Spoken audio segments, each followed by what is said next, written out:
L'exercice est difficile, il exige force et concentration. Assia s'accroche et vient à bout du rocher. Je ne suis pas une grande fan des blocs. Ça fait peur. Assia, 25 ans et palestinienne, c'est la première fois qu'elle grimpe à Fontainebleau. Elle a découvert l'escalade il y a 5 ans sur les falaises de Cisjordanie. Une révélation. Je me suis sentie libre. Quand j'étais sur la paroi, je n'étais pas stressée. Vous savez, je le suis beaucoup au quotidien. La jeune professeure de photographie vit à Jérusalem-Est. Passer les postes de contrôle israéliens pour se déplacer est son quotidien.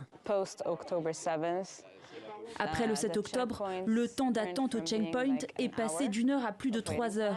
Ça a mis beaucoup de pression dans ma vie. L'escalade me permet de décompresser et me déstresser.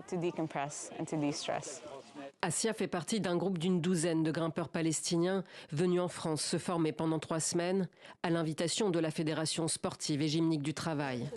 Un projet porté pendant plus d'1 an par Pascal et son épouse. Instituteur à la retraite, mordu d'escalade et formateur bénévole. Ici, il leur apprend à trouver des passages, des circuits de blocs, comme on dit dans le milieu.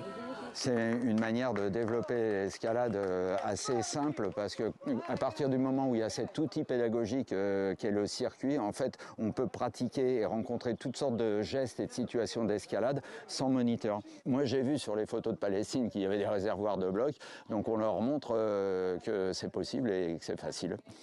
L'idée d'une collaboration est née avec Resistance Climbing.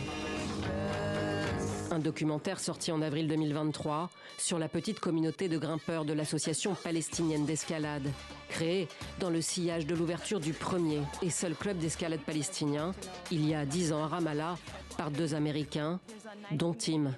Il a fait le voyage depuis les États-Unis, encore étonné du succès de son initiative.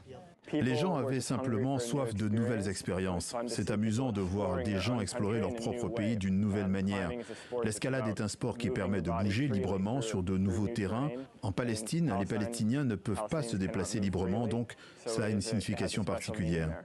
Une passion partagée qui a fait naître des vocations, comme chez Taoufik, un bédouin rencontré par hasard dans les montagnes, près de Ramallah. Converti à la grimpe à l'âge de 14 ans, le voici une décennie plus tard, à des milliers de kilomètres de chez lui, à l'assaut des blocs de grès de Fontainebleau. En quoi c'est différent de la Palestine ? Il n'y a pas d'occupation. Parce que s'il y avait une forêt comme ça, elle serait interdite d'accès. Le jeune berger est doué. Il est aujourd'hui l'un des meilleurs grimpeurs palestiniens, malgré les difficultés pour pratiquer en Cisjordanie occupée. Ce qui est compliqué, c'est qu'au début, on avait plus de sites pour grimper. Et maintenant, il n'en reste plus qu'un seul. Et même là, il y a des endroits auxquels nous n'avons pas accès, parce que ça nous a été interdit par l'armée israélienne ou les colons. Alors grimper est devenu aussi une façon de s'évader et de résister.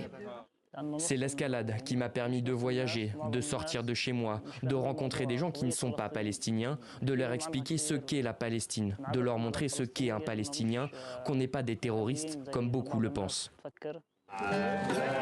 L'association palestinienne d'escalade a été reconnue il y a un peu plus d'1 an par la Fédération internationale d'escalade.